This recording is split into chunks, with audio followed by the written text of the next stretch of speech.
Hi guys, welcome back to my channel. It's your girl Passionate Naija Physio in the UK, and in today's video I have with me Fumilola. Yeah, Fumilola is also a YouTuber. She has a channel on food and lifestyle. In fact, so our YouTube channel is Naija Chef in the UK. If you are new here and this is your first time coming to this channel, welcome.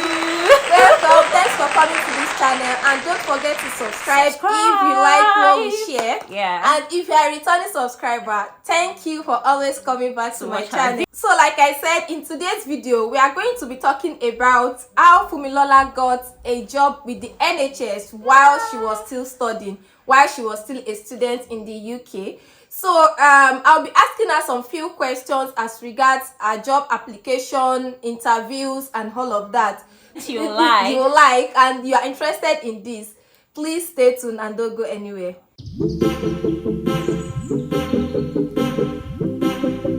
Fumilola, thank you for joining me today. Thank you for having me. I'm glad you are here. So I'll be asking you some few questions as regards your application with the NHS. So the first question I will ask you is, when did you get to the UK?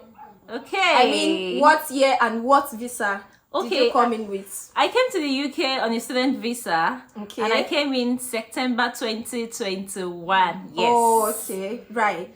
And when you immediately got to the UK, was it immediately you got to the UK you started applying for a job, or it took you some time for you to, settle in and all of that before you start your application?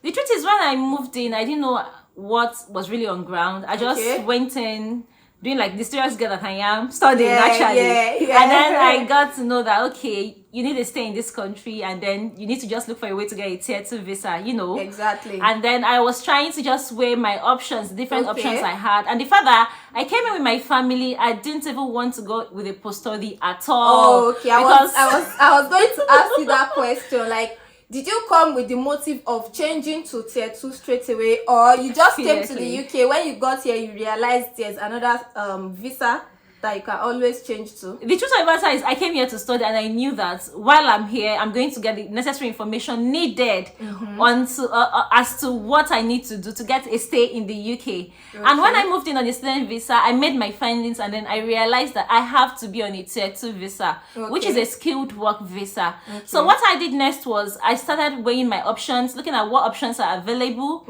I knew I didn't want to go through the post-study visa. So what options do I have? As at that time, luckily the healthcare work visa was announced.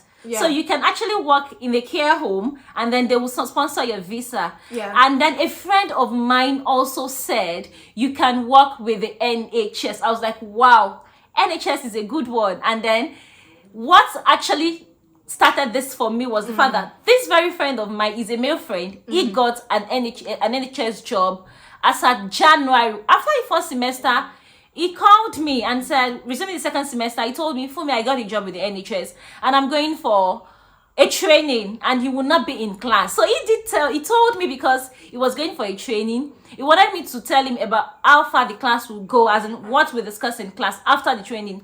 So I didn't even know when he started applying. I didn't know anything. He just told me. Just the information that I got. Exactly. Like, oh, okay. So, and he told me they can sponsor. I was like, wow, that's good. So I just asked him, what did you do? And he gave me some hints. And I just kicked off from there. Right. That was what I did. Okay. So when you start applying for NHS job, how did you start searching for job? Are you familiar with the websites already and all of that? How did you know where to search for job and how to search for job?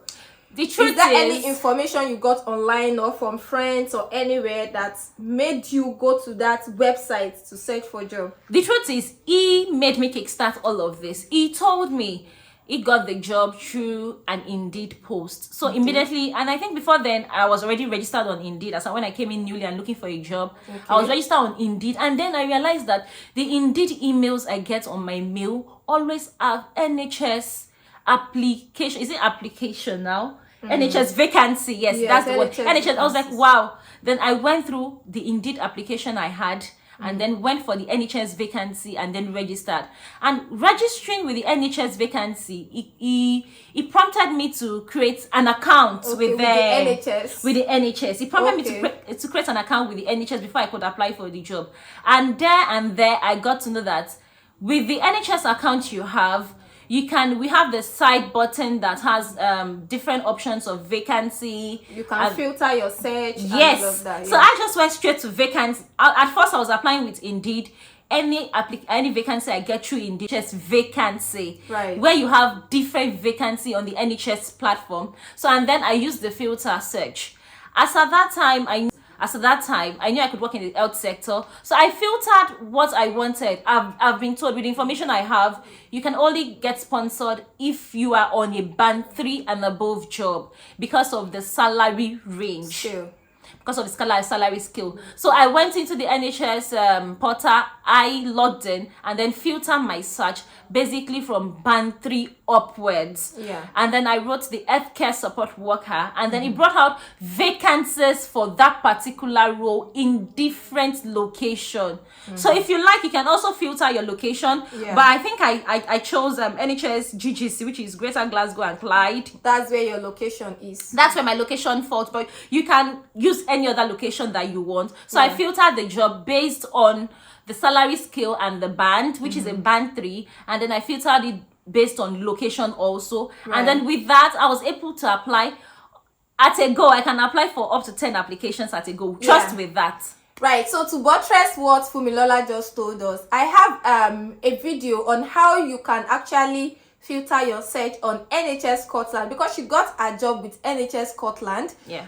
However, if you are interested in working in England or Wales, you can actually search for a job on Track Jobs. There's a website on there's a particular website where you can search for a job in England and Wales. So it is Track Jobs. So I have a video on that. If you are interested, if you want to know how you can filter the search, how you can make your application, what you need to put in your supporting information for them to invite you for interview. So I have a video on that. I'll put it up here. You can always watch it there. So Fumilola, you are you mentioned something like a specific, like you are specific with what you are looking for, like band 3 and support work. Is it only healthcare support worker that you can actually get on NHS Scotland?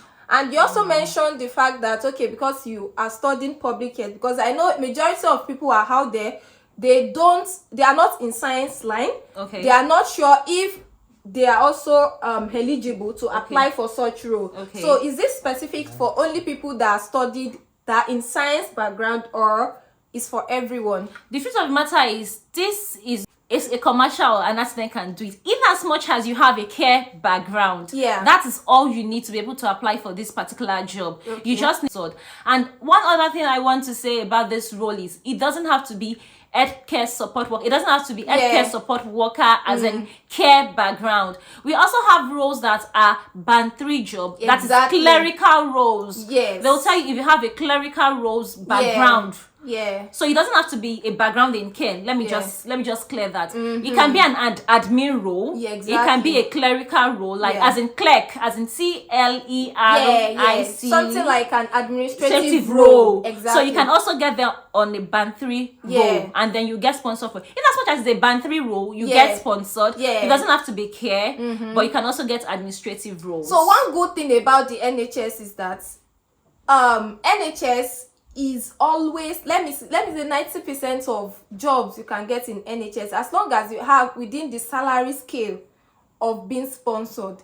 Once you get a job with the NHS, there's higher that they are going to sponsor you. All right, so try as much as possible to channel all your energy to get this NHS job. So this takes me to the next question of how many applications did you do? Because I know the previous video that I made about how people can get job in the NHS. They were like, I've done 3 applications. I was like, just 3 applications, and you think your 3 applications, you want them to.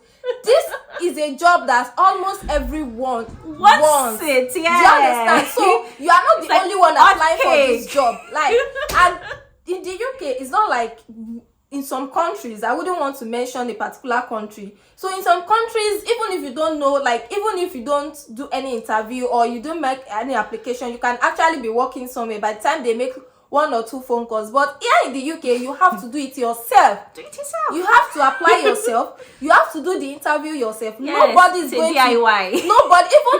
Even if your dad is the director of that hospital, your dad doesn't have the power to bring you in. Yeah. Do you understand? So you still have to pass through this application stage. So you have to do it yourself. So that makes me ask Fumilola this question, like, how many applications did you do? Because I did NHS applications and I know I did countless. I lost count, to be honest. I lost count. So like, how many applications and how long? What is the duration of your job search till you are able to get the job? Yeah.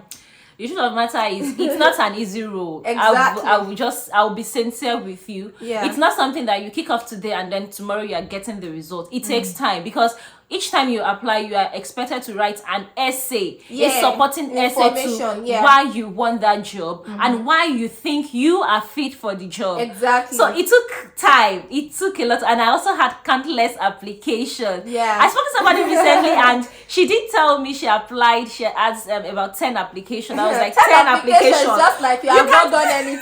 Exactly. So it's like, as when I made my 10th application, I was still getting, unfortunately, in my email. They will send you these unfortunate emails. As in, it's normal. So it's normal. I just kept on going. I was relentless. I knew this was what I wanted and I just pursued after it. And then the duration it took me, I got that information January, and as at February, I kickstarted the application for all of this. And when I started applying, I did my applications about 10 in 15th. When I have chance to do that, I go on the website. I apply to like 5 to 10 to 15 at times a day application. I apply up to 10 applications. And I can tell you for a fact that for the 10 application, there is every high tendency that none of it will come through as invites for interview. Exactly. So I chose none of it. You might, if you are lucky to get that in the first 10 application, then I'm it's a clap. It's a good one. Sometimes you might even be doing the writing, you understand, but the application for them might also be overwhelming.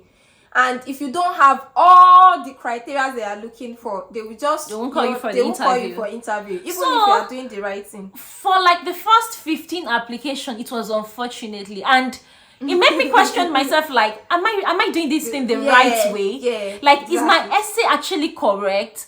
Not until I got an invite to interview, and that cleared all my data. Oh, so all along my essay has been correct. I've been doing the right thing. Yeah. Because it made me question my ability of writing. Like, probably I didn't represent myself well, and that is why I've not gotten one. My dear sister, it's not like that. I just think that there's a lot of applicants, and then you need to just keep praying. You need to you just keep hope alive. Exactly. Keep the hope alive. So I didn't get my first invite to interview until after about 15 to 20 applications. That's the truth. And even after that invite to interview, after the interview, I did not proceed to the next stage. I did not proceed to the next stage. I think I said it in my previous video. Sorry to cut you off. That's fine. I had about 12 to 13 interviews. So you can imagine. In fact, some interviews you'll be sure of everything you said in the interview, and at the end of the day, they'll call you or they'll send you mail that you were not successful. Exactly. So you should expect all of this when you're applying for NHS job. It is not automatic. Don't expect it to come immediately. It is not like that. However, some people might be lucky after like 4 or 5 applications they will get it, but that does not mean like that is how it is. So if you are facing a lot of challenges in your application, just see it as a normal thing and continue. Channel all your energy. As they are giving you one unfortunate message, be applying like 10. Be multiplying your energy every time. If you really want this job. That's just it. If you really want it, you have to just keep going. So that didn't happen until, so I started applying February and I didn't get a job. This one I got. I eventually did the interview June and then I got the job by July. You can imagine the time space of many unfortunately message and invite to interview that did not proceed to the next stage. Exactly. So you have to keep hope alive and continue. Ensure you are doing the right thing. Just continue. But the fact that I got my first invite to interview, it just cleared my doubt that I was doing it the right way. So you are doing it the right way. Don't be discouraged. Just keep hope alive and continue to do it. And with God on your side, all things are possible. Yeah, that's right. So when you got like your first invite for interview, how did you feel? Like you said you were happy and you know that okay, you've been doing the right thing all this while and it's not like it is your fault. So how did you prepare for the interview? Like do you know, like do you have any previous experience in interview with all these things? How did you go about it? What prompted you? What did you read? You understand? Even though you said you have like background narrations. Yes, it's my first interview and I needed to be prepared. Yes. And that role was more like a assistant radiotherapy something. That was the first invite interview I got. So what I did was I just went on to YouTube. YouTube is a very good resource. I went to YouTube and then I did write NHS band 3 questions. I think maybe band 3 questions for interview, and then it brought out a lot for me. So I used that as a guide. I didn't have an idea. I didn't even have anybody to ask that, oh, you were interviewed, what were you told? What were you asked? I just had a care background. I went to YouTube, used all the resources. I also went online for some questions that were not clear enough on YouTube. I went online on Google. Google is also your friend. Yes, Google is your friend. I typed the question. It brought out the possible answers. And that was all I just needed. And then my first interview just gave me the confidence and the go ahead to have an inkling to what this might look like.